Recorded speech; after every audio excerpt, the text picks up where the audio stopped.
নমস্কার। মন্দ বরাক, ভবানীপ্রসাদ মজুমদার।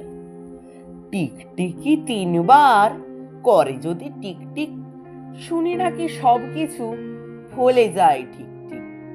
তাই ভাই খেটে খুঁটে সম্মান বাঁচাতে ৬,০০০ টিকটিকি পুষে রাখি খাঁচাতে। সারাদিন বলি বসে রাজা হই রাজা হই, হতভাগা পাজিগুলো টিকটিক করে কই। লটারিতে লেগে যাক টাকা ১০ লক্ষ, চেঁচিয়ে চেঁচিয়ে হায় টাটালো যে বক্ষ। মুখ দিয়ে ফেনা ওঠে মৃতা ওই জব্দ, শয়তান গুলো মুখে করে না টু শব্দ। এইভাবে ৩ মাস মিছে করে চেষ্টা, রেগে মেগে খুব জোরে বলে ফেলি শেষটা। তোদের জ্বালাতে আমি পাগল হবই ঠিক, ৬,০০০ টিকটিকি বলে দিল টিক টিক। নমস্কার।